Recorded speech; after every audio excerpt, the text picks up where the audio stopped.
दोस्तों, आज भारत और साउथ अफ्रीका के बीच तीसरा वनडे मुकाबला विशाखापत्तनम में खेला गया और यह मैच शुरुआत से लेकर आखिर तक रोमांच से भरपूर रहा। इस वीडियो में हम आपको पूरी हाइलाइट्स बताएंगे, इसीलिए वीडियो को अंत तक जरूर देखें। और अगर आप भी यशस्वी जायसवाल, रोहित शर्मा और विराट कोहली की तूफानी पारियों से खुश हैं, तो हमारी इस वीडियो को एक लाइक जरूर दीजिएगा, क्योंकि आज का लाइक टारगेट सिर्फ 400 लाइक्स का है। भारत और दक्षिण अफ्रीका के बीच यह तीसरा और आखिरी वनडे था और दोनों टीमों के लिए करो या मरो की स्थिति थी। सीरीज जीतने के लिए इस मैच में जीत बहुत जरूरी थी। ऐसे दबाव भरे माहौल में भारतीय कप्तान केएल राहुल ने टॉस जीतकर पहले गेंदबाजी करने का फैसला किया। टीम में एक बदलाव भी हुआ। वॉशिंगटन सुंदर की जगह तिलक वर्मा को खिलाया गया। दक्षिण अफ्रीका ने क्विंटन डी कॉक और रयान रिकेल्टन के साथ अपनी पारी की शुरुआत की। भारत की ओर से पहला ओवर फेंकने आए अर्शदीप सिंह और आते ही उन्होंने कमाल कर दिया। ओवर की 5वीं गेंद पर उनकी बेहतरीन आउटस्विंग ने रिकेल्टन को चकमा दे दिया। गेंद बल्ले का किनारा पकड़कर सीधा केएल राहुल के दस्तानों में चली गई। रिकेल्टन खाता खोले बिना पवेलियन लौट गए और साउथ अफ्रीका का स्कोर सिर्फ 1 रन पर 1 विकेट हो गया।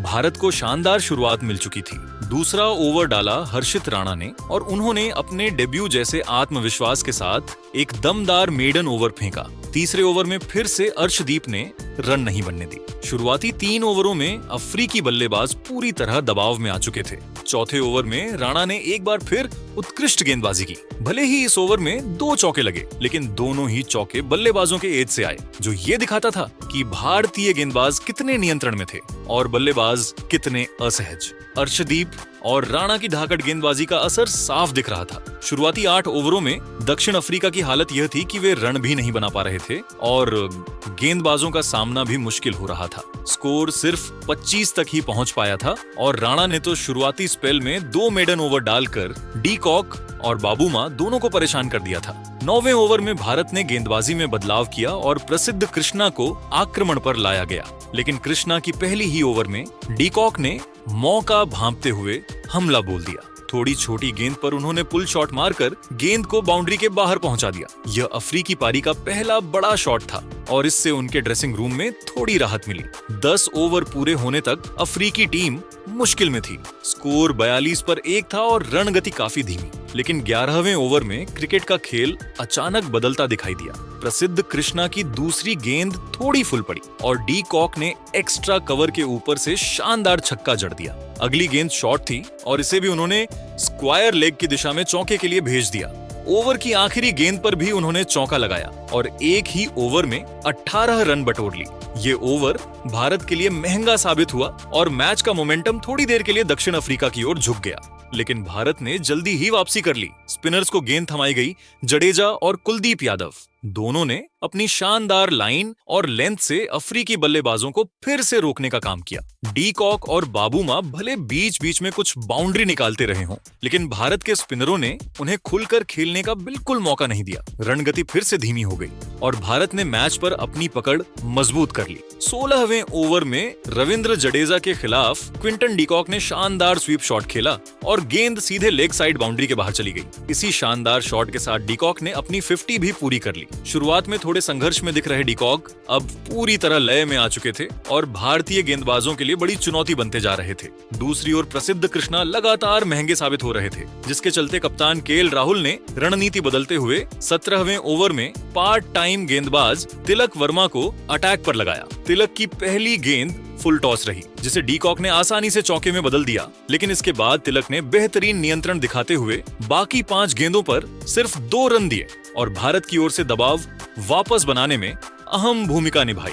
19वें ओवर में टेम्बा बावूमा ने जडेजा की गेंद पर आकर्षक स्वीप शॉट लगाकर चौका जड़ा और संकेत दे दिया कि अब वह भी तेजी से रन बनाने के मूड में है। 20वें ओवर तक आते आते दक्षिण अफ्रीका का स्कोर 100 के पार पहुंच चुका था। शुरुआती संघर्ष के बाद अब उनकी पारी लय पकड़ चुकी थी। डी कॉक की अर्धशतकीय पारी और बावूमा की सधी हुई बल्लेबाजी ने मिलकर टीम को मजबूत आधार प्रदान कर दिया था। भारत के लिए अब किसी भी तरह एक विकेट निकालना बेहद जरूरी हो गया था, वरना यह साझेदारी और ज्यादा नुकसान पहुंचा सकती थी। आखिरकार 21वें ओवर की शुरुआत भारत के लिए बड़ी राहत लेकर आई। लंबे समय से चल रही ये साझेदारी जडेजा ने तोड़ दी। उन्होंने बड़ी चतुराई से बावूमा को जाल में फंसाया पिछले वनडे की तरह इस बार भी बावूमा 40 के दशक में ही आउट हो गए। पिछले मैच में उन्होंने 46 रन बनाए थे और इस बार 48 रन पर पवेलियन लौटे। यह 113 रनों की साझेदारी भारत के लिए सिरदर्द बन चुकी थी, लेकिन जडेजा ने सही समय पर टीम को सफलता दिलाते हुए इस खतरे को खत्म किया।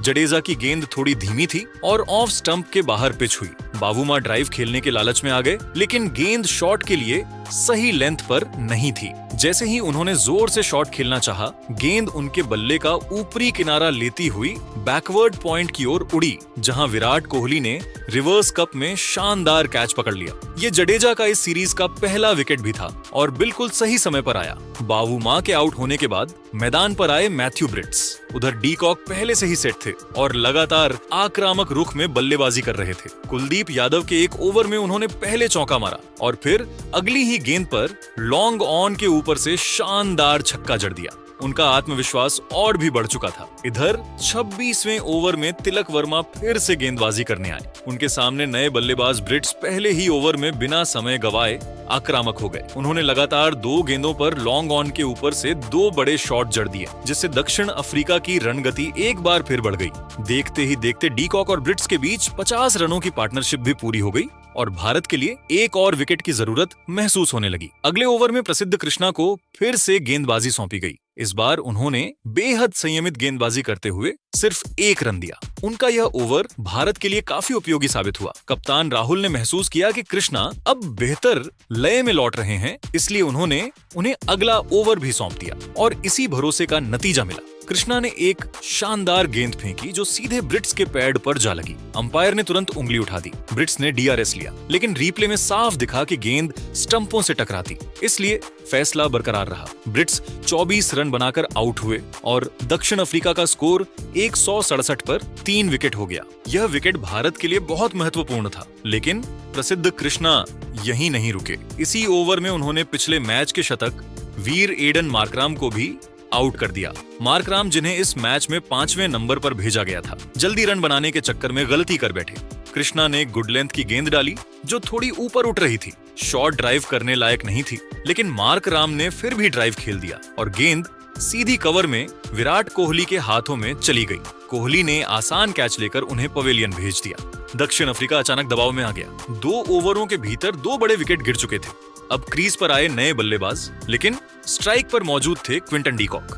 अपनी शानदार फॉर्म जारी रखते हुए डी कॉक ने अगली ही ओवर में हर्षित राणा की गेंद पर एक बेहतरीन लगाया और अपनी शतकीय पारी पूरी कर ली। उन्होंने 80 गेंदों में अपना शानदार शतक पूरा किया और दक्षिण अफ्रीका को मजबूत स्थिति में बनाए रखा। 30 ओवर पूरे होने तक दक्षिण अफ्रीका का स्कोर 4 विकेट 400 रन था, पर 185 रन था। भले ही भारत ने बीच में तेजी से विकेट चटकाए थे, लेकिन डी कॉक की शतकीय पारी ने दक्षिण अफ्रीका को मैच में बनाए रखा था। प्रसिद्ध कृष्णा अपने पहले स्पेल में काफी महंगे साबित हुए थे। शुरुआती 2 ओवरों में उन्होंने जमकर रन लुटाए और ऐसा लगने लगा था कि आज उनका दिन नहीं है, लेकिन क्रिकेट की खूबसूरती ही यही है। एक ही गेंदबाज कुछ ही ओवरों में मैच का पूरा रुख बदल सकता है। प्रसिद्ध कृष्णा ने अपने दूसरे स्पेल में ठीक वही किया। जैसे ही वे वापसी करने आए, उनका आत्मविश्वास, उनकी लाइन लेंथ और उनका इरादा तीनों बिल्कुल अलग दिख रहे थे। और फिर आया 33वां ओवर, जिसने पूरे मैच की दिशा बदल दी। इस ओवर की पहली ही बड़ी सफलता मिली क्विंटन डी कॉक के रूप में। डी कॉक उस समय धमाकेदार बल्लेबाजी कर रहे थे। उन्होंने शतक पूरा कर लिया था और भारत के लिए सबसे बड़ा खतरा बन चुके थे। ऐसे हालात में उनका विकेट निकालना आसान नहीं था, लेकिन प्रसिद्ध ने वही किया जो बड़ी टीमों के बड़े गेंदबाज करते हैं। दबाव में शानदार वापसी। उन्होंने पूरी रफ्तार से स्टंप्स पर गेंद फेंकी। डी कॉक ने लाइन को कवर नहीं किया और गेंद को लेग साइड में फ्लिक करने की कोशिश की, लेकिन गेंद उनके अंदरूनी किनारे से भी नहीं लगी। नतीजा, गेंद सीधा स्टंप से टकराई और गिलियां हवाओं में उड़ गई। दक्षिण अफ्रीका को लगा था कि डी कॉक उन्हें आसानी से मैच जीता देंगे, लेकिन प्रसिद्ध कृष्णा ने उनकी उम्मीदों पर पानी फेर दिया। डी कॉक ने 89 गेंदों में 106 रन बनाए और उनके आउट होते ही दक्षिण अफ्रीका का स्कोर 199 पर 5 विकेट हो गया। यह भारत के लिए बेहद बड़ा मोड़ था। मैदान पर जैसे ही डी कॉक आउट हुए, भारतीय खिलाड़ियों का जोश बढ़ गया। सबको समझ आ गया था कि अब दक्षिण अफ्रीका पर दबाव बन चुका है और भारत की वापसी लगभग तैयार है। डीकॉक के आउट होने के बाद क्रीज पर आए मार्को यानसन। यानसन अपनी आक्रामक बल्लेबाजी के लिए जाने जाते हैं और आते ही उन्होंने प्रसिद्ध कृष्णा की एक गेंद को चौके के लिए भेज दिया। इससे साफ हो गया कि दक्षिण अफ्रीका अभी हार नहीं मानने वाला। उधर ब्रेविस और यानसन दोनों धीरे धीरे पारी को आगे बढ़ाने लगे। भारत को पता था कि ये दोनों बल्लेबाज आखिरी ओवरों में बेहद खतरनाक हो सकते हैं, इसलिए कप्तान के एल राहुल ने फैसला किया कि अब किसी सामान्य गेंदबाज से काम नहीं चलेगा। अगर विकेट चाहिए तो सबसे भरोसेमंद गेंदबाज को बुलाना ही होगा। और फिर 38वें ओवर के बाद 29वें ओवर की शुरुआत में के.एल. राहुल ने गेंद थमाई अपने स्ट्राइक गेंदबाज कुलदीप यादव को। कुलदीप जैसे ही गेंदबाजी करने आए, माहौल बदल गया। उनकी पहली ही गेंद पर ब्रेविस बड़ी शॉट खेलने की कोशिश में पूरी तरह धोखा खा गए। कुलदीप ने वाइड लाइन पर एक गुगली डाली। ब्रेविस पहले से ही स्लॉग स्वीप खेलने की सोचकर नीचे झुक गए, लेकिन गेंद उतनी फुल नहीं थी और लाइन भी काफी बाहर थी। ब्रेविस ने स्पिन के खिलाफ शॉट खेला और गेंद उनके बल्ले के ऊपरी हिस्से से लगकर बहुत ऊंची हवा में चली गई। गेंद इतनी देर हवा में रही कि पूरा मैदान उसे देखता रह गया। मिड विकेट की दिशा से रोहित शर्मा तेजी से दौड़े और उन्होंने बेहद सुरक्षित कैच पकड़कर ब्रेविस को पवेलियन भेज दिया। ब्रेविस 29 रन बनाकर आउट हुए और भारत को बेहद बड़ा ब्रेक थ्रू मिला। लेकिन कुलदीप यहीं नहीं रुके। इस ओवर की तीसरी गेंद पर उन्होंने मार्को यासन का भी शिकार कर लिया। यानसन बड़े शॉट की कोशिश में स्वीप खेलने के लिए नीचे झुके, लेकिन गेंद उनके बल्ले के बेहद किनारे से लगी और सीधे डीप मिड विकेट पर खड़े फील्डर के हाथों में चली गई। इस बार कैच बेहद आसान था और भारत ने दक्षिण अफ्रीका का 7वां विकेट भी हासिल कर लिया। यानसन 17 रन बनाकर आउट हुए और दक्षिण अफ्रीका का स्कोर 233 पर 7 विकेट हो चुका था। अब आखिरी 10 ओवर बचे थे और दक्षिण अफ्रीका दबाव में आ चुका था। भारत ने अपनी गेंदबाजी और फील्डिंग से शानदार वापसी की थी। अब मैच पूरी तरह भारत की पकड़ में दिखने लगा था और दक्षिण अफ्रीका की उम्मीदें लगभग खत्म हो चुकी थीं। दोस्तों, 40 ओवरों के बाद अफ्रीकी टीम दबाव में जरूर थी, लेकिन क्रीज पर मौजूद थे कॉर्बिन बोश और केशव महाराज, जिन्होंने मिलकर पारी को संभालने की पूरी कोशिश की। दोनों बल्लेबाज छोटी छोटी पार्टनरशिप के सहारे स्कोर को आगे बढ़ाते रहे। 42वें ओवर तक आते आते दक्षिण अफ्रीका का स्कोर 250 रन के पार पहुंच चुका था और ऐसा लग रहा था कि यह जोड़ी अंतिम ओवरों में कुछ तेज रन भी जोड़ सकती है। लेकिन क्रिकेट में कब मैच बदल जाए कोई नहीं जानता, और वही हुआ। 43वां ओवर लेकर आए कुलदीप यादव, जो पहले से ही अपनी फिरकी का कमाल दिखा रहे थे। ओवर की तीसरी गेंद पर उन्होंने अफ्रीका की आखिरी उम्मीद समझे जा रहे कॉर्बिन बोश को शानदार तरीके से मात दे दी। गेंद पिच पर टप्पा खाने के बाद उम्मीद से धीमी हो गई और थोड़ी सी बाहर की ओर घूमी। बोश ड्राइव खेलने के चक्कर में गेंद को पूरी तरह समझ नहीं पाए। उनके बल्ले का मोटा किनारा लगा और गेंद सीधी कुलदीप यादव के हाथों में चली गई। कुलदीप ने कोई गलती नहीं की और अफ्रीका को चिंता में डालने वाला 8वां झटका दे दिया। कॉर्बिन बोश मात्र 9 रन बनाकर आउट हुए और दक्षिण अफ्रीका की उम्मीदें लगभग खत्म हो गईं। इसके बाद बल्लेबाजी करने उतरे लुंगी एंड गिडी। टीम को उम्मीद थी कि वह केशव महाराज के साथ मिलकर कुछ रन जोड़ेंगे। 44वें ओवर में केशव महाराज ने प्रसिद्ध कृष्णा की एक गेंद पर खूबसूरत चौका लगाया और कुछ क्षणों के लिए अफ्रीकी ड्रेसिंग रूम में राहत की सांस देखी गई। लेकिन यह राहत बहुत देर तक टिक नहीं पाई। 45वां ओवर लेकर आए कुलदीप यादव और उन्होंने आते ही एक बार फिर अपना जादू दिखा दिया। ओवर की दूसरी गेंद तेजी से अंदर की ओर मुड़ी और सीधे लुंगी एनगिडी के पैड पर जा लगी। जोरदार अपील हुई और अंपायर ने बिना देर किए उंगली उठा दी। एनगिडी ने रिव्यू लेने में एक पल की भी देर नहीं की, लेकिन रीप्ले में साफ नजर आया कि गेंद सीधे स्टंप्स पर जा रही थी। इस तरह एनगिडी सिर्फ 1 रन बनाकर पवेलियन लौट गए और दक्षिण अफ्रीका 9 विकेट खोकर लगभग खत्म होने की कगार पर पहुंच गया। अब आखिरी उम्मीद थी केशव महाराज और नए बल्लेबाज ऑर्टनिल बैटमैन पर। दोनों ने समझदारी दिखाते हुए 10वें विकेट के लिए 12 रन की छोटी लेकिन जरूरी साझेदारी की। इस बीच केशव महाराज ने एक और शानदार चौका भी जड़ा, जिससे स्कोर थोड़ा और आगे बढ़ गया। लेकिन यह साझेदारी भी ज्यादा देर नहीं चल पाई। 48वें ओवर में प्रसिद्ध कृष्णा को फिर से गेंद थमाई गई और उन्होंने इस जिम्मेदारी को पूरी तरह निभाया। कृष्णा ने ओवर की चौथी गेंद यॉर्कर लंबाई पर डाली। गेंद इतनी सटीक थी कि ऑर्टनिल बैटमैन के पास कोई जवाब नहीं बचा। बैटमैन गेंद को खेल भी नहीं पाए और उनके स्टंप्स बिखर गए। बैटमैन 3 रन बनाकर आउट हुए और इसके साथ ही दक्षिण अफ्रीका की पूरी पारी 270 रन पर सिमट गई। भारत को सीरीज अपने नाम करने के लिए 200 71 रनों का लक्ष्य मिला था। बल्लेबाजी की शुरुआत करने उतरे हिटमैन रोहित शर्मा और युवा सनसनी यशस्वी जायसवाल। राष्ट्रगान के बाद पूरा स्टेडियम तालियों से गूंज उठा था और जैसे ही दोनों भारतीय ओपनर क्रीज पर पहुंचे, मैदान में रोहित रोहित और यशस्वी यशस्वी के नारे एक साथ गूंजने लगे। पहला ओवर लेकर आए मार्को यानसेन लंबाई, उछाल और हर बार भारतीय बल्लेबाजों को परेशान करने का इतिहास लेकर पहली गेंद ऑफ स्टंप के बाहर फुल लेंथ रोहित ने सहजता से छोड़ दिया। अगली गेंद पर रोहित ने लेग साइड में एक रन लेकर स्ट्राइक बदल दी। यशस्वी ने अगली 2 गेंदें संभलकर खेली। ओवर की आखिरी गेंद पर ऑफ साइड में हल्का सा पुश और 1 रन बटोरकर भारत ने सुरक्षित शुरुआत की। दूसरे ओवर में आए स्विंग के मास्टर लुंगी एनगिडी। रोहित के लिए पहली ही गेंद इन स्विंगर थी, जिसे उन्होंने खूबसूरती से फ्लिक करके 2 रन ले लिए। अगली गेंद वह डिफेंड कर गए, लेकिन तीसरी गेंद पर एनगिडी की थोड़ी चूकी हुई लाइन का फायदा उठाते हुए रोहित ने शानदार कवर ड्राइव खेला। गेंद बैकवर्ड पॉइंट के ऊपर से उड़ती हुई चौके के लिए निकल गई और पूरा स्टेडियम एक बार फिर तालियों से गूंज उठा। यशस्वी ने सिंगल लेकर स्ट्राइक बदली,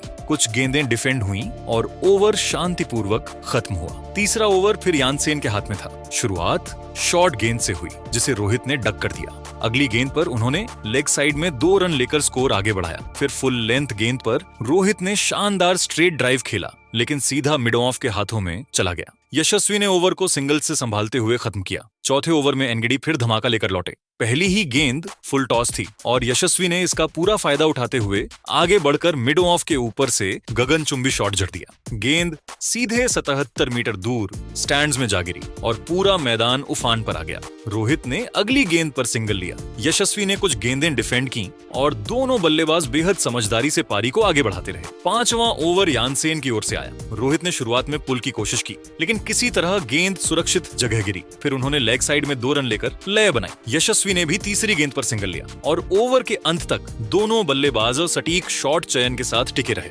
छठे ओवर में एनगिडी ने फिर शॉर्ट गेंद से शुरुआत की और इस बार रोहित पीछे हटते हुए बैकफुट पर आए और एक दमदार पुल शॉट खेला।